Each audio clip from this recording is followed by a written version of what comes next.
first ways that I was able to make YouTube a full-time career was it was a side hustle to my normal, boring 9-to-5 job. These days, teachers need side hustles. I realise nowadays that you need a little bit of additional flexibility, a little bit of additional income if you're raising a family, if you're growing a business, or if you're just trying to invest in yourself in the future. It's not always easy to get a pay rise at work. It's not always easy to sell everything at home or flip things on Amazon. So here are 10 side hustles that you can do outside your 9-to-5 to help you earn a little income.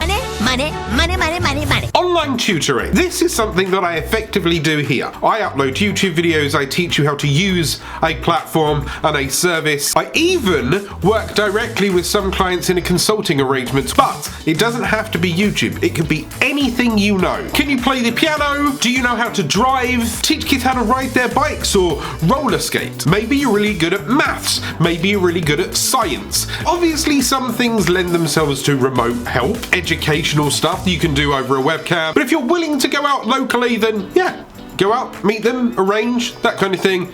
Go and teach them. Miss Dumbbum ain't your teacher today? I am. Freelance writing or editing. I have my own blog. There's many blogs out there, and there's some people that just need writing. One of the things behind a successful blog in general is unique, regular content. And I'll be honest, I really struggle with this. Help me!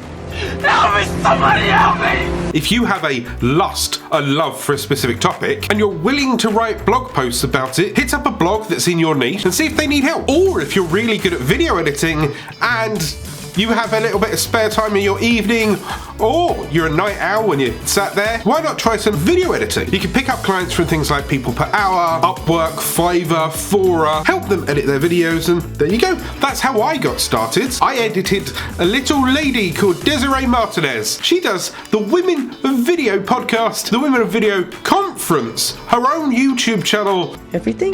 Graphic design. Can you draw things? Logo designs. Can you create graphics, banners, lower thirds? Are you good with any form of animation? Text animation. Maybe you can design t-shirts. If you are really good with design work, then you can go out there and you can start creating these pieces. You can either create them on demand. Alternatively, you could create a load of lower thirds and upload them to Envato Elements and places like that, and then you can directly sell them as a pack. Virtual assistants. Are you really good at organizing things, people, places, jobs, that kind of thing? He has a system for everything. Are you willing to help people with data entry, scheduling their days, managing emails, doing replies, handling social media? Then maybe you could be a virtual assistant where you help other people throughout their day. Best of all, it's virtual. You can be absolutely anywhere you want, and as long as you're replying to their needs and wants, you can either work on an hourly basis, a daily basis, a task basis. It's a good, quick side hustle. And in the long run, you can build up a relationship that might bring them further into their team as they expand, or win you some kind of connection, recommendation from those people. Pet sitting, dog walking. I love this idea. To get paid to snuggle kittens and walk dogs. Plenty of cats. Cats and more cats. There's many people out there that have very busy schedules and they don't have time to take their dog out for a walk, or they're going on holiday and they need someone to look after their little fluffy baby. Maybe a mix of the both. They feel that their dog needs a little bit of care and love and attention during the day whilst they're working, and this could be your opportunity to sit there, stroke a dog and get paid for it. Babysitting. You can look after their non-fluffy babies as well. I'm a father of 2 kids, and sometimes you just want a little bit of time in your evenings or your afternoons or at your weekends just to calm your brain and to avoid the mess or whatever. This could be great. Babysitting, 1, 2, 3 hours. Obviously, you can't do this remotely because they can just walk away from the camera. But if you're active in your local community, if you're willing to look after friends, families, neighbourhood kids for a couple of hours in the evening, there you go. Some pocket change whilst you're sat there, and they could be sleeping,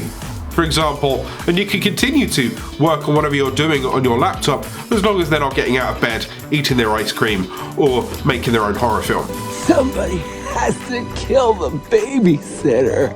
How House cleaning. I know myself that I've got a house at home where I've got 2 kids running around and it's an absolute hellhole, and I still have to work, and my other half still has to work, and sometimes I just need a little bit of helping hand. Sadly, I've never hired a cleaner on a regular basis, but what I have done is I've hired a cleaner to blast the house before we had to move out for a rental agreement. I've also used house cleaners to clean the house before a house was sold. But if you have a few hours to yourself that you can go to somebody else's house to pick up their mess, or to do their dishes, or to help them do the washing, just generally help them maintain their household tasks, then this could be something that you can do. Personal shopping or errand running. This ties into the whole virtual assistant kind of thing as well. If you're slightly more hands-on and you're willing to go and grab some shopping, or pick up the kids from school, take the dogs for a walk, all of those things that kind of clutter the normal working day, if you're willing to do other people's errands, or you can earn an hourly rate, or you can earn a set fee, take things to the dump, take the bins out, whatever it needs to be. Photography. Now, one of my own very close friends does this. What she does is she has her own cameras, and at weekends she's booked for family events, birthdays, wedding, bar mitzvahs, couples photos, loving photos, photos of dogs, photos of babies, landscapes, events, publicity, that kind of thing. Or maybe you want to do stock photography, where you're taking photos of the specific thing that's going on eBay or going on an e-commerce website. If you have an eye for details, this could be something that you could do. Handyman services. Are you good with your hands? Are you able to fix things? Do you have a little bit of knowledge behind yourself? Plumbing, electrician, tiling, bathrooming, taps, fixing a shower, installing a gate, adding a lock, rehanging a door. It's a skill that's been lost from time to time these days. All people are more willing to trust ringing somebody to come and help them with something. But if you have the skill and you're willing to do anything around the house, even mow the lawn, clean the windows, that kind of thing, then you could mop up on some additional income alongside your 9 till 5. You could reinvest that money into your own full-time job, in which I've got a video here in which you could turn anything into a business, and that's how I got started on YouTube. Go check it out, it changed my life.